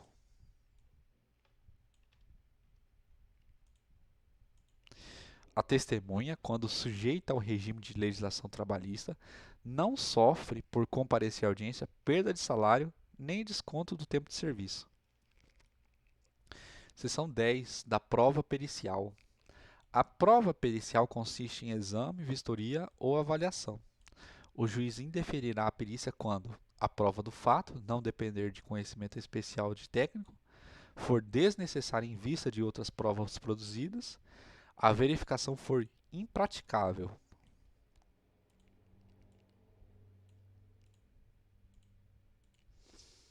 De ofício ou a requerimento das partes, o juiz poderá, em substituição à perícia, determinar a produção de provas técnicas simplificada, quando o ponto controvertido for de menor complexidade.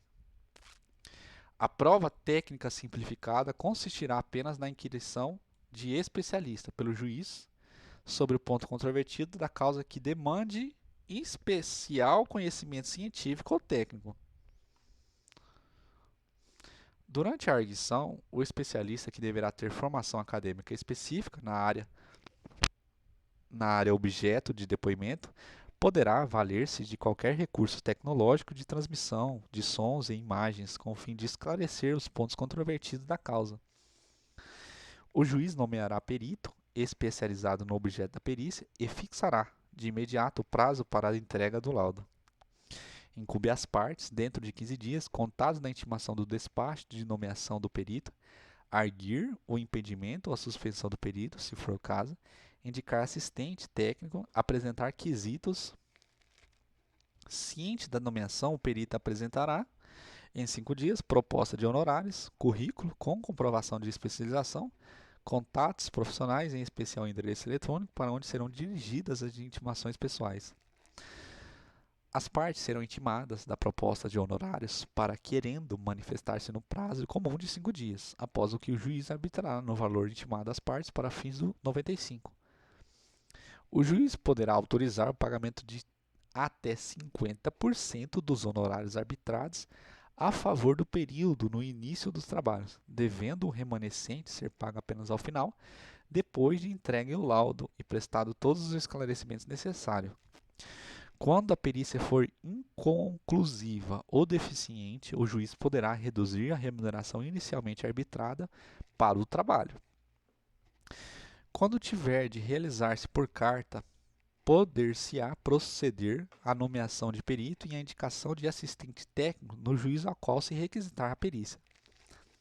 O perito cumprirá escrupulosamente o encargo que lhe for cometido, independentemente de termo de compromisso. Os assistentes técnicos são de confiança da parte e não estão sujeitos a impedimento ou suspensão. O perito deve assegurar aos assistentes das partes o acesso e o acompanhamento das diligências e dos exames que realizar, com prévia comunicação, comprovada nos autos com antecedência mínima de 5 dias. O perito pode excusar-se ou ser recusado por impedimento ou suspensão. O juiz, ao aceitar a escusa ou ao julgar procedente impugnação, nomeará novo perito. O perito pode ser substituído quando faltar-lhe conhecimento técnico ou científico sem motivo legítimo deixar de cumprir o encargo no prazo que foi assinado. No caso do inciso 2, o juiz comunicará a ocorrência à corporação profissional respectiva, podendo ainda impor multa ao perito, fixada tendo em vista o valor da causa e o possível prejuízo decorrente do atraso no processo.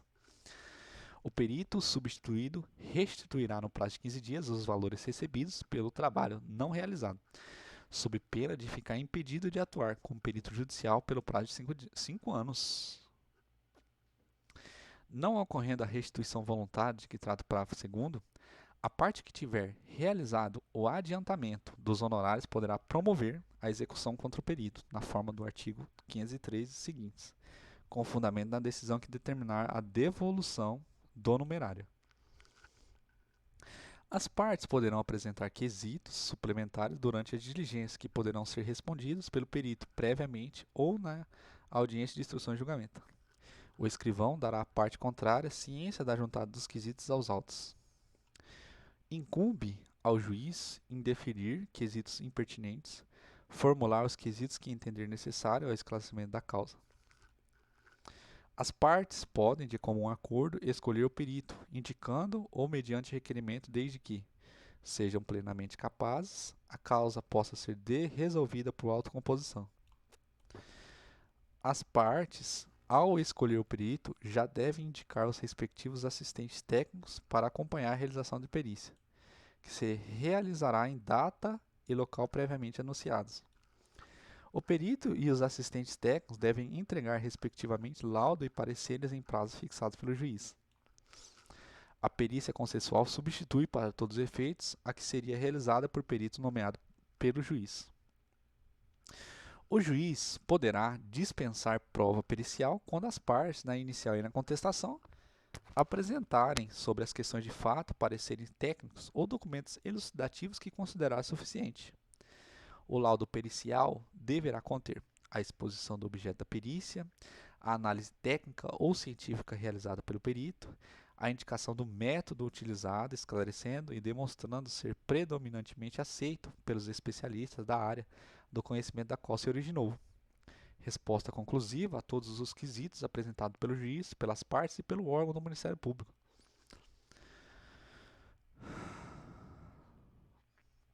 No laudo, o perito deve apresentar sua fundamentação em linguagem simples e com coerência lógica, indicando como alcançou sua conclusão. É vedado ao perito ultrapassar os limites de sua designação, bem como emitir opiniões pessoais que excedam o exame técnico ou científico do objeto da perícia. Para o desempenho de sua função, o perito e o assistente técnico podem valer-se de todos os meios necessários, ouvindo o testemunho, obtendo informação, solicitando documentos que estejam em poder da parte, de terceiros ou em repartições públicas, bem como instruir o laudo com planilhas, mapas, plantas, desenhos, fotografias ou outros elementos necessários para o esclarecimento do objeto da perícia. As partes terão ciência da data e do local designados pelo juiz ou indicado pelo perito para ter início à produção de prova. Tratando-se de perícia complexa, que abranja mais de uma área de conhecimento especializado, o juiz poderá nomear mais de um perito e a parte indicar mais de um assistente técnico. Se o perito, por motivo justificado, não puder apresentar o laudo dentro do prazo, o juiz poderá conceder-lhe, por uma vez, prorrogação pela metade do prazo originalmente fixado.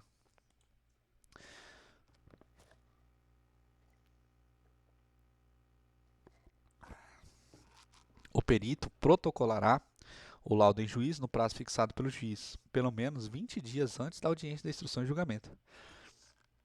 As partes serão intimadas para, querendo, manifestar sobre o laudo do perito, do juiz, no prazo comum de 15 dias, podendo o assistente técnico, cada uma das partes, em igual prazo, apresentar o seu respectivo parecer.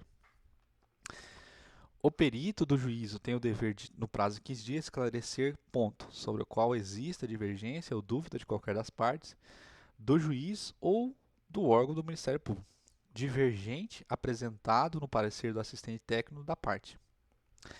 Se ainda houver necessidade de esclarecimento, a parte requererá ao juiz que mande intimar o perito ou assistente técnico a comparecer à audiência de instrução e julgamento, formulando, desde logo, as perguntas sobre forma de quesitos. O perito ou assistente técnico será intimado por meio de eletrônico, com pelo menos 10 dias de antecedência de audiência.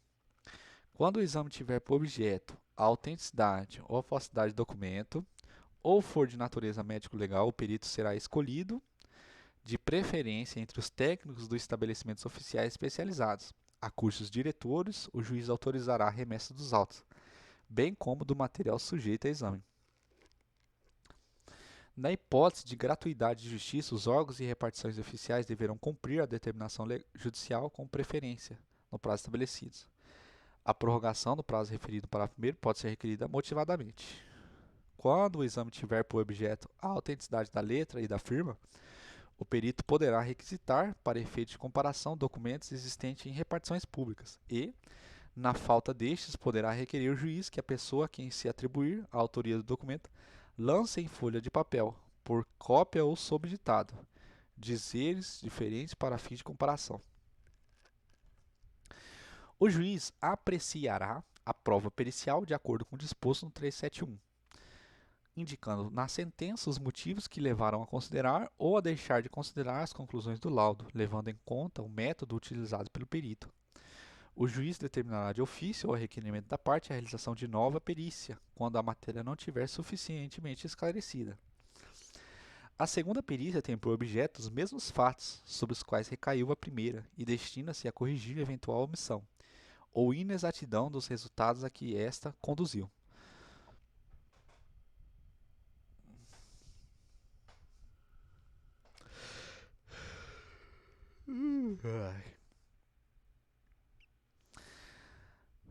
A segunda perícia rege-se pela disposição estabelecida para a primeira. A segunda perícia não substitui a primeira, cabendo ao juiz apreciar o valor de uma e de outra. Seção 11 da inspeção judicial.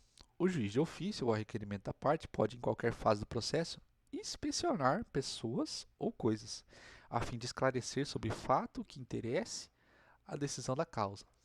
Ao realizar a inspeção, o juiz poderá ser assistido por um ou mais peritos. O juiz irá ao local onde se encontre a pessoa ou coisa quando julgar necessário para melhor verificação ou interpretação dos fatos que deve observar, a coisa não puder ser apresentada em juízo sem consideráveis despesas ou graves dificuldades. Determinar a reconstituição dos fatos. As partes têm sempre direito a assistir à inspeção, prestando esclarecimentos e fazendo observações que considerem de interesse para a causa. Concluída a diligência, o juiz mandará lavrar o auto circunstanciado mencionando nele tudo quanto for útil ao julgamento da causa. O auto poderá ser instruído com desenho gráfico ou fotografia. Capítulo 13 da sentença e da coisa julgada. Seção 1 das disposições gerais. O juiz não resolverá o mérito quando indeferir petição inicial, o processo ficar parado durante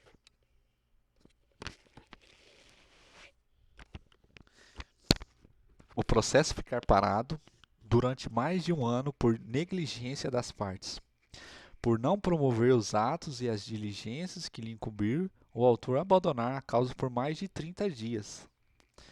Verificar a ausência de pressuposto de constituição e de desenvolvimento válido e regular do processo. Reconhecer a existência de perempção, de litispendência ou de coisa julgada. Verificar a ausência de legitimidade ou de interesse processual. Acolher a alegação de existência de convenção de arbitragem ou quando o juiz arbitral reconhecer sua competência. Homologar a desistência da ação.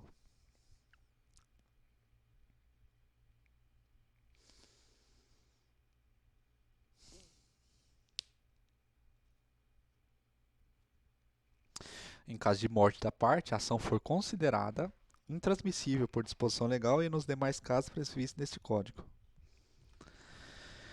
Na hipótese descrita no processo ficar parado por um ano ou abandonado 30 dias, a parte será intimada pessoalmente para suprir a falta no prazo de 5 dias.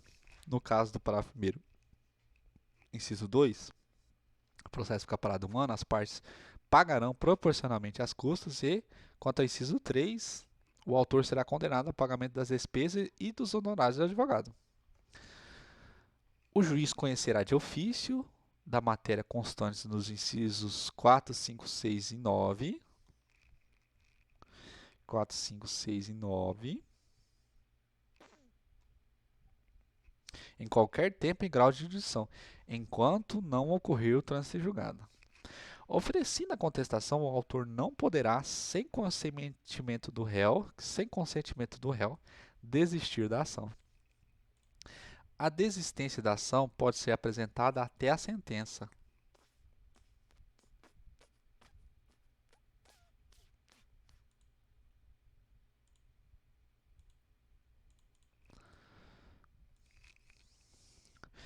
Oferecida a contestação, a extinção do processo por abandono da causa pelo autor depende de requerimento do réu.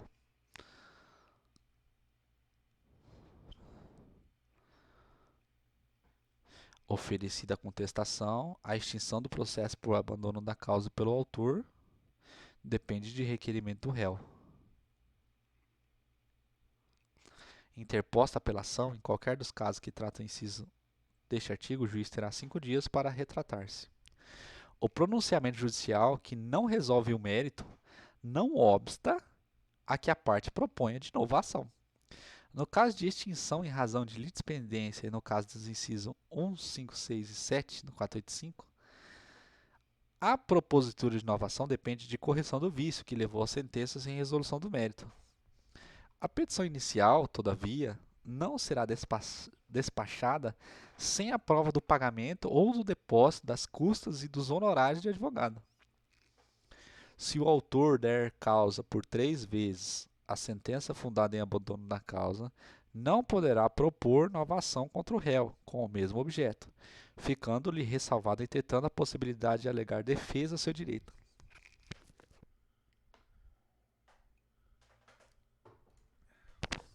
Haverá resolução de mérito quando o juiz acolher o pedido, acolher ou rejeitar o pedido, formular a ação ou na reconvenção. Formulado na ação ou na reconvenção. Decidir de ofício ou a requerimento sobre a ocorrência de decadência ou prescrição, homologar o reconhecimento da procedência do pedido formulado na ação ou na reconvenção, a transação, a renúncia à pretensão formulada na ação ou na reconvenção. Ressalvadas as hipóteses do parágrafo 1º do artigo 332, que é julgar liminarmente, a prescrição e a decadência não serão reconhecidas sem que antes seja dada à parte a oportunidade de manifestar-se.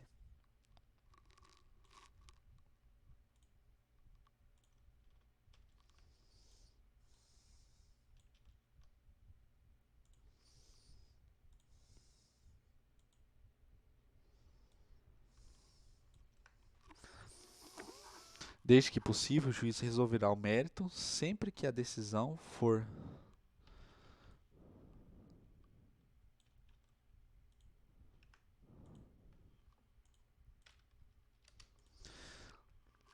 Desde que possível, o juiz resolverá o mérito sempre que a decisão for favorável à parte a que aproveita eventual pronunciamento dos termos 485. Seção 2 dos elementos dos efeitos da sentença. São elementos essenciais da sentença: o relatório, que conterá o nome das partes, a identificação do caso, com a suma do pedido e da contestação, e o registro das principais ocorrências havidas no andamento do processo. Os fundamentos em que o juiz analisará as questões de fato e de direito, o dispositivo em que o juiz resolverá as questões principais que as partes submeteram. Não se considera fundamentada qualquer decisão judicial, seja ela interlocutória, sentença ou acórdão que se limitar à indicação, à reprodução ou à paráfrase de ato normativo, sem explicar sua relação com a causa ou a questão decidida. Empregar conceitos jurídicos indeterminados sem explicar o motivo concreto de sua incidência no caso. Invocar motivos que se prestariam a justificar qualquer outra decisão. Não enfrentar todos os argumentos deduzidos no processo capaz de, em tese, infirmar a conclusão adotada pelo julgador. Se limitar a invocar precedentes ou enunciados de súmulas sem identificar seus fundamentos determinantes, nem demonstrar que o caso sob julgamento se ajusta àqueles fundamentos. Deixar de seguir enunciado de súmula, jurisprudência ou precedentes invocados pela parte, sem demonstrar a existência de distinção no caso em julgamento ou superação do entendimento.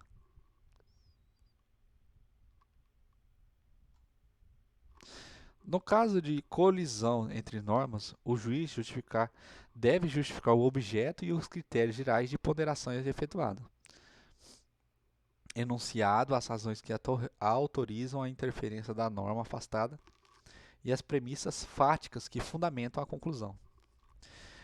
A decisão judicial deve ser interpretada a partir da conjunção de todos os elementos e em conformidade com o princípio da boa-fé. O juiz resolverá o mérito acolhendo ou rejeitando ou todo em parte os pedidos formulados das partes. Na ação relativa à obrigação de pagar quantia, ainda que formulada por pedido genérico, a decisão definirá desde logo a extensão da obrigação, o índice de correção monetária, taxa de juros, o termo inicial de ambos e a periodicidade da capitalização dos juros, se for o caso, salvo quando não for possível determinar de modo definitivo o montante devido.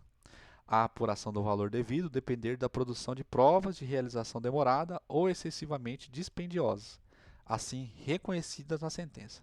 Nos casos previstos neste artigo, seguir-se-á a apuração do valor devido por liquidação. O disposto no caput também se aplica quando acordam alterar a sentença.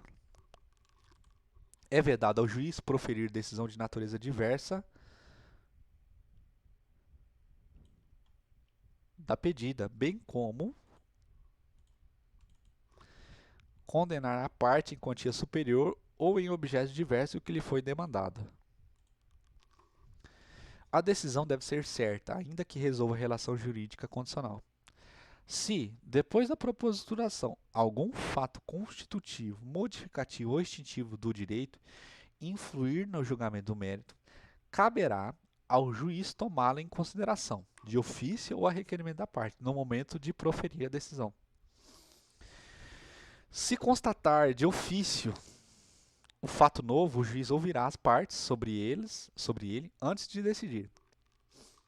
Publicada a sentença, o juiz só poderá alterá-la para corrigir-lhe, de ofício ou a requerimento da parte, inexatidão materiais ou erro de cálculos, por meio de embargos de declaração. A decisão que condenar o réu ao pagamento de prestação consistente em dinheiro e a que determinar a conversão de prestação de fazer, de não fazer ou de dar coisa em prestação pecuniária valerão como título constitutivo de hipoteca judiciária.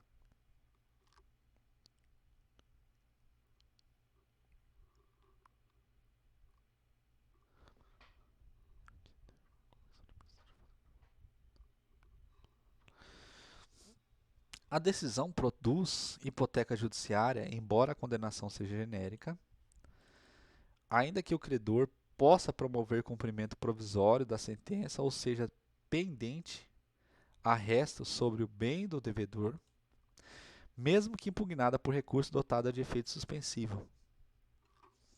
A hipoteca judiciária poderá ser realizada mediante apresentação de cópia da sentença perante o cartório de registro imobiliário, independentemente de ordem judicial, de declaração expressa do juiz ou de demonstração de urgência. No prazo de até 15 dias da data da realização de hipoteca, a parte informará ao juízo da causa que determinará a intimação da outra parte para que tome ciência do ato. A hipoteca judiciária, uma vez constituída, implicará para o credor hipotecário o direito de preferência quanto ao pagamento em relação a outros credores, observada a prioridade do registro. Sobrevindo a reforma ou a invalidação da decisão que impôs o pagamento de quantia, a parte responderá independentemente de culpa pelos danos que a outra parte tiver sofrido em razão da constituição da garantia, devendo o valor da indenização ser liquidado e executado nos próprios autos. Seção 3 da remessa necessária. Está sujeita a duplo grau de jurisdição, não produzindo efeito senão depois de confirmado pelo tribunal, a sentença proferida contra a União, os Estados, o Distrito Federal, os municípios e suas respectivas autarquias e fundações de direito público, que julgar procedentes, no todo ou em parte, os embargos à execução fiscal. Nos casos previstos neste artigo, não interposta apelação no prazo legal, o juiz ordenará a remessa dos autos ao tribunal e, se não fizer, o presidente do respectivo tribunal avocá-lo-ás. Em qualquer dos casos referidos no parágrafo 1º, o tribunal julgará a remessa necessária. Não se aplica o disposto neste artigo quando a condenação ou proveito econômico obtido na causa for de valor certo e líquido inferior a 1.000 salário mínimo para a União e as respectivas autarquias e fundações de direito público, 500.000 salários mínimos para o Estado e Distrito Federal e respectivas autarquias e fundações de direito público e os municípios que constituam capitais dos estados, 100 salários mínimos para todos os demais municípios e respectivas autarquias e fundações de direito público. Também não se aplica o disposto neste artigo quando a sentença estiver fundada em súmula de Tribunal Superior, acórdão proferido pelo STF e STJ em julgamento do recurso repetitivo, entendimento firmado em incidente de resoluções de demandas repetitivas ou de assunção de competência, entendimento coincidente com orientação vinculante firmada no âmbito administrativo do próprio ente público, consolidada em manifestação, parecer ou súmula administrativa. Seção 4 do julgamento das ações relativas à prestação de fazer, de não fazer e entregar coisa.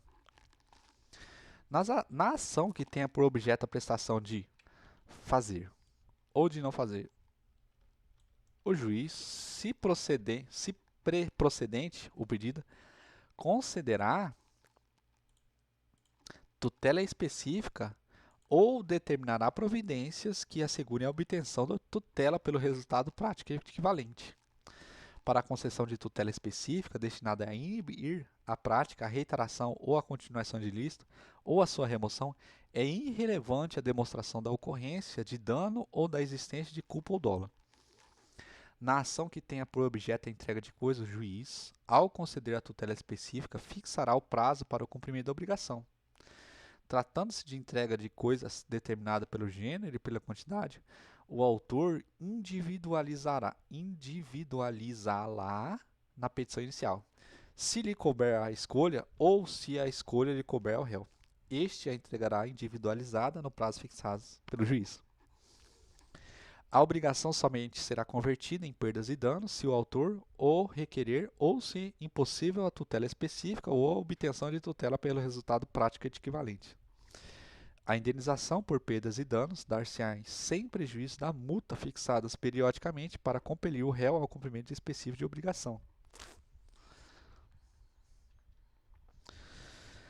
Na ação que tenha por objeto a emissão de declaração de vontade, a sentença que julgar procedente o pedido, uma vez transitado e julgado, produzirá todos os efeitos da declaração não emitida. Seção 5 da coisa julgada. Denomina-se coisa julgada material a autoridade que torna imutável e indiscutível a decisão de mérito não mais sujeita a recurso. A decisão que julgar total ou parcialmente o mérito tem força de lei nos limites da questão principal expressamente decididas. O disposto no caput aplica-se à resolução de questão prejudicial, decididas expressas e incidentalmente no processo, se dessa resolução depender julgamento de mérito e se a seu respeito tiver havido contraditório prévio efetivo, não se aplicando no caso de revelia, o juiz tiver competência em razão da matéria e da pessoa para resolver como questão principal.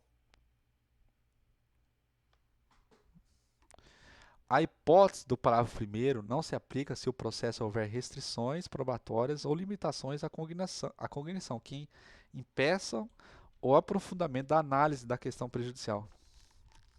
Não fazem coisa julgada os motivos, ainda que importantes para determinar alcance da parte dispositiva da sentença, a verdade dos fatos estabelecidos como fundamento da sentença.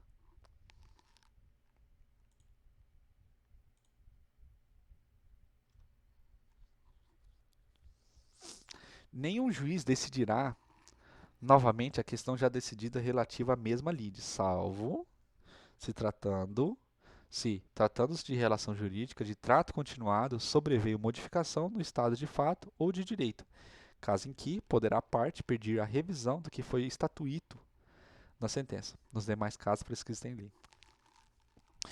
A sentença faz coisa julgada às partes entre as quais é dada, não prejudicando terceira. É vedada a parte discutir no processo, no curso do processo, as questões já decididas a cujo respeito se operou a preclusão. Transitada em julgada a decisão de mérito, considerar-se-ão deduzidas e repelidas todas as alegações e as defesas que a parte poderiam opor, tanto ao acolhimento quanto à rejeição do pedido. Capítulo 14 da liquidação da sentença. Quando a sentença ordenar o pagamento de quantia ilíquida, proceder-se-á sua liquidação, a requerimento do credor ou do devedor, por arbitramento, quando determinado pela sentença, convencionado pelas partes ou exigido pela natureza do objeto da liquidação.